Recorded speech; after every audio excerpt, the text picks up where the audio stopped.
Hello friends, welcome to lucky exam YouTube channel. आज का हमारा टॉपिक है सेंटेंस इम्प्रूवमेंट। इस वीडियो में जो भी क्वेश्चंस है वो एसएससी सीजीएल 2016 में पूछे गए थे। तो चलिए शुरू करते हैं आज का टॉपिक सेंटेंस इम्प्रूवमेंट। आज का हमारा पहला क्वेश्चन है, it's self is unique and therefore can not be compared. यहाँ अंडरलाइन वर्ड है कैन नॉट बी कंपेयर्ड। यहाँ हमने यूनिक यूज किया है, ये क्या है? एडजेक्टिव।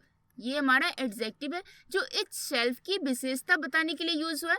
आगे हम क्या यूज करें? Can not be compared. यहाँ हम इसका एडजेक्टिव फॉर्म यूज करेंगे और वो होगा इनकम्पेरेबल।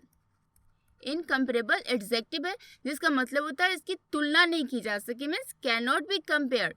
तो ये हम यहाँ यूज करेंगे, एडजेक्टिव फॉर्म यूज करेंगे तो ये सेंटेंस हमारा इंप्रूव हो जाएगा। तो हमारा आंसर होगा option number 1, incomparable. Non comparable भी नहीं होगा, इनकम्पेरेबल भी नहीं होगा क्योंकि हमें एडजेक्टिव यूज करना है। नो इम्प्रूवमेंट भी नहीं होगा क्योंकि इस सेंटेंस में इम्प्रूवमेंट की जरूरत है, हमें एडजेक्टिव फॉर्म यूज करना है। तुम्हारा करेक्ट आंसर है पहला option, incomparable. Next sentence, shall I sit between you at the concert. क्या मैं आपके साथ बैठ सकता हूँ कंसर्ट में? यहाँ यू सिंगुलर फॉर्म में यूज हुआ है, ये एक है, इसके साथ हम बिटवीन यूज करें। बिटवीन का यूज किसके लिए होता है? दो के लिए। दो के लिए हमें यूज करना तो हम बिटवीन को यूज करते हैं। यहाँ हमने एक के लिए बिटवीन को यूज किया है, यहाँ हम एक के लिए क्या यूज करेंगे? बिसाइड। क्या मैं आपके बगल में बैठ सकता हूँ कंसर्ट में? तो बिसाइड का यूज करेंगे तो ये सेंटेंस हमारा सही हो जाएगा। ऑप्शन नंबर 1 हमारा आंसर होगा बिसाइड्स। बिसाइड्स भी नहीं हो सकता क्योंकि बिसाइड्स का मतलब होता है के अलावा, इन एडिशन टू, इसके अतिरिक्त, तो ये आंसर नहीं होगा। नेक्स्ट का मतलब होता है अगला, ये भी आंसर नहीं होगा कि बगल में बैठने की बात हो रही है, अगला भी नहीं होगा। नो इम्प्रूवमेंट भी नहीं होगा क्योंकि सेंटेंस में इम्प्रूवमेंट की जरूरत है, बिटवीन का गलत यूज हुआ है, इसके जगह में बिसाइड को यूज करना है। तो हमारा करेक्ट आंसर है option number 1, beside. Shall I sit beside you at the concert. Next है, no one other reason than poverty is hampering India's progress। कोई और कारण नहीं बल्कि गरीबी भारत के विकास में बाधा डाल रही है। तो यहाँ क्या है? No one other reason use कर। सेंटेंस कैसे बनता है? ग्रामर का एक स्ट्रक्चर है नो अदर देन। ये सेंटेंस इसी स्ट्रक्चर पे बना है, नो अदर देन, लेकिन यहाँ वन को यूज किया गया, ये गलत है। इस सेंटेंस में हमें वन को हटाना पड़ेगा, सीधे नो के बाद अदर आएगा, नो अदर रीजन देन, तो ये सेंटेंस हमारा सही हो जाएगा। तो हमारा आंसर होगा option number 1, no other. The custom has took root in the society. इस सेंटेंस में अंडरलाइन वर्ड है टुक रूट। हैज यूज करें इसके पहले, हैज, हैव एंड हैड। इसके साथ वर्ब का हम थर्ड फॉर्म यूज करते हैं। यहाँ हमने टुक यूज किया है, ये टेक का सेकेंड फॉर्म है, ये V2 है टुक, लेकिन हमें यहाँ वर्ब का थर्ड फॉर्म यूज करना है। टेक का थर्ड फॉर्म क्या होगा? टेकन। तो यहाँ हम टुक की जगह क्या यूज करेंगे? Taken. The custom has taken root in the society. रीति रिवाज समाज में जड़ बना चुकी है। तुम्हारा करेक्ट आंसर होगा option number 1, taken root. Next है, we will take care of your children when you are away at Mumbai. हम आपके बच्चे की देखभाल करेंगे जब आप बाहर मुंबई में हो। यहाँ बच्चों की देखभाल की बात की जा रही है और इस सेंस में हम लुक आफ्टर का यूज करते हैं, न कि टेक केयर का। टेक केयर का भी मतलब होता है देखभाल करना, लेकिन बच्चों के सेंस में, चिल्ड्रन के सेंस में हमारा जो वर्ड होता है वो होता है look after. Look after means बच्चे की देखभाल के लिए हम लुक आफ्टर को यूज करते हैं। लुकिंग फॉर नहीं होगा क्योंकि लुक फॉर का मतलब होता है किसी चीज की तलाश करना। लुक आफ्टर होगा क्योंकि बच्चों की देखभाल के लिए हम लुक आफ्टर को यूज करते हैं। तो हमारा correct answer option number 2, look after.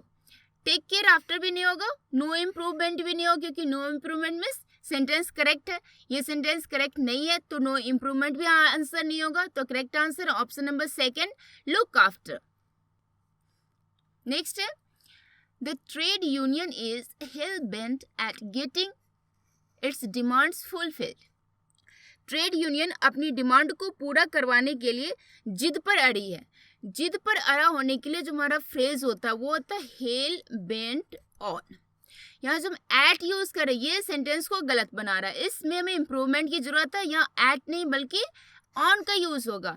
यहाँ हम इनका भी यूज नहीं करेंगे, अबाउट भी नहीं यूज होगा, करेक्ट यूज क्या होगा, ऑन। ये फ्रेजल वर्ड है हेल बेंट ऑन, इसका मतलब होता है किसी बात पर अडिग होना, उस पर रिजिड होना।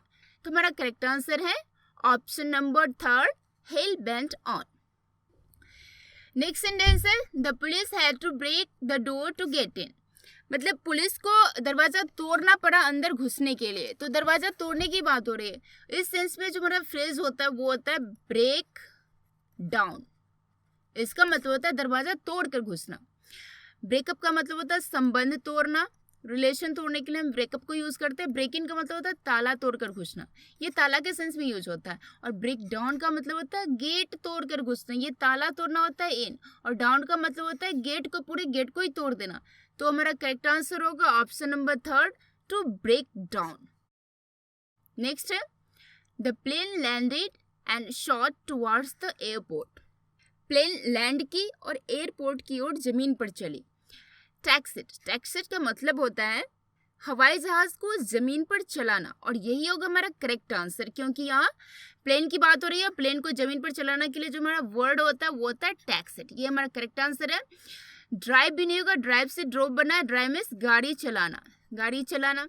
तो यहाँ प्लेन की बात हो रही है, रोड पर गाड़ी चलाने की बात नहीं हो रही है, तो ये हमारा आंसर नहीं हो सकता। व्हील्ड, व्हील का मतलब होता है ठेलना, लुढ़काना या पहिए पे ले जाना, तो ये भी हमारा आंसर नहीं हो सकता। नो इम्प्रूवमेंट भी नहीं होगा, क्योंकि ये सेंटेंस में गलती है, इसे इम्प्रूव किया जाना है, तो शॉर्ट की जगह में टैक्सिट यूज करना है, तो फोर्थ ऑप्शन भी हमारा आंसर नहीं होगा। तो इसका करेक्ट आंसर है number 1 option, taxied. The plane landed and taxied towards the airport, plane land की और एयरपोर्ट की ओर जमीन पर चली। नेक्स्ट सेंटेंस है would you feel safe if you have to walk through a street alone at midnight, यदि तुम्हें आधी रात में सड़क पर अकेले चलना पड़े तो क्या तुम सेफ महसूस करोगे। ये सेंटेंस हमारा कंडीशनल सेंटेंस है। इफ का यूज करें मीन्स अगर ऐसा होता तो ऐसा होता है, मीन्स सपोज किया जा रहा है, एक्चुअल नहीं है, ये फैक्ट नहीं है, बस सपोजिशन है, कल्पना की जा रही है कि ऐसा होता। तो इस सेंस में हमारा जो स्ट्रक्चर होता है वो हैव नहीं हैड होता है, यहाँ हम हैड का यूज करेंगे। Would you feel safe if you had to walk through a street alone at midnight, तो ये सेंटेंस हमारा सही हो जाएगा। तो हमारा करेक्ट आंसर है if you had to, means third option हमारा सही आंसर होगा।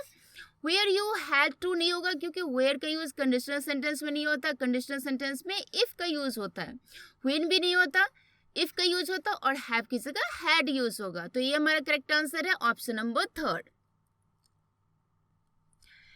नेक्स्ट सेंटेंस है I was the first who came, मैं पहला था जो पहुंचा। यहाँ पहुंचने की बात हो रही है, मैं पहला था जो पहुंचा। पहुंचने के लिए जो हमारा वर्ड होता है वो होता है अराइव। कम का मतलब होता है आना, तो पर यहाँ आने की बात नहीं हो रही है, पहुंचने की बात हो रही है, तो हम कम नहीं अराइव को यूज करेंगे। यहाँ फर्स्ट ऑप्शन है अराइव्ड, अराइव्ड नहीं हुआ, क्योंकि अराइव्ड यूज करेंगे विदाउट प्रीपोजिशन तो ये सेंटेंस मीनिंगलेस हो जाएगा। आई वॉज द फर्स्ट अराइव्ड, यहाँ में प्रीपोजिशन की जरूरत है, तो ये आंसर हमारा नहीं हो सकता। नंबर 1 ऑप्शन नहीं होगा।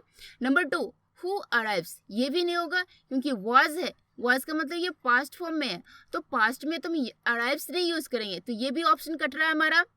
टू अराइव, इन्फिनिटिव भी यूज हो रहा है, I was the first to arrive, मैं पहला था जो पहुंचा।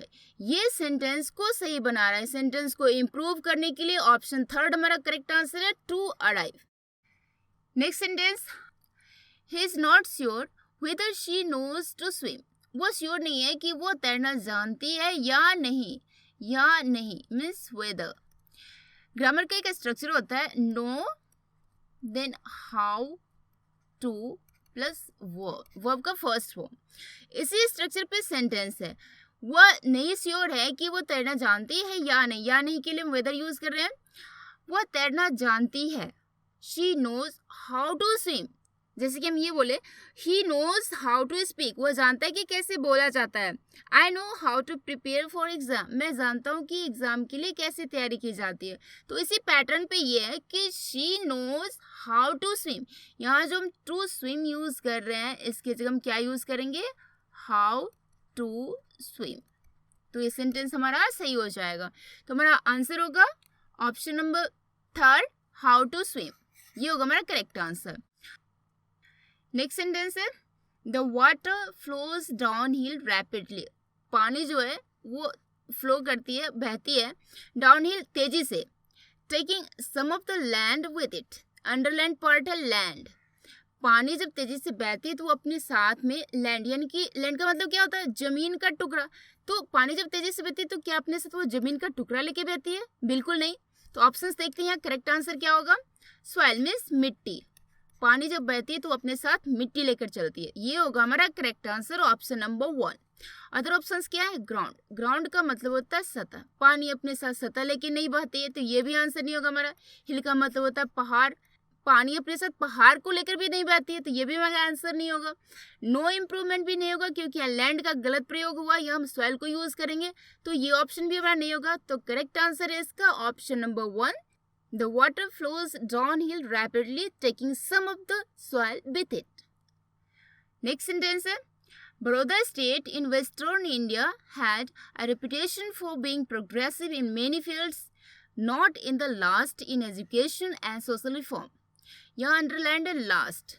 सेंटेंस का मतलब क्या है कि बड़ौदा स्टेट जो वेस्टर्न इंडिया में है उसका रेपुटेशन है बहुत सारे क्षेत्रों में प्रोग्रेसिव होने के लिए, लेकिन एजुकेशन सोशल रिफॉर्म्स भी बिल्कुल भी नहीं, बिल्कुल भी नहीं। इसके लिए जो हमारा इडियम होता है वो है नॉट इन द लिस्ट, और इसी सेंस में इस इडियम को यूज किया गया और यहाँ लिस्ट की जगह लास्ट लगाया गया, इसलिए इसे अंडरलाइन किया गया। इसे हम करेक्ट करेंगे, लास्ट नहीं लिस्ट होगा, और हमारा आंसर होगा ऑप्शन नंबर 3 लिस्ट। इस तरह के क्वेश्चंस को सॉल्व करने के लिए हमें इडियम का भी नॉलेज होना चाहिए, क्योंकि कई बार इडियम्स के गलत प्रयोग को लेकर भी एरर्स दिए जाते हैं। तो यहाँ जो हमने यूज़ किया गया लिस्ट अगर यूज होता तो ये सेंटेंस मेरा मीनिंगफुल होता, लेकिन इसकी जगह कंफ्यूज किया गया, लास्ट यूज किया गया जो गलत है। लास्ट की जगह लिस्ट होगा। इडियम करेक्ट क्या होता है, not in the list means नहीं के बराबर, नहीं के बराबर। नेक्स्ट सेंटेंस है he dislikes the word is not. यहाँ क्वेश्चन टैग को यूज किया गया जो अंडरलाइन, यानी कि क्वेश्चन टैग जो है वो गलत है।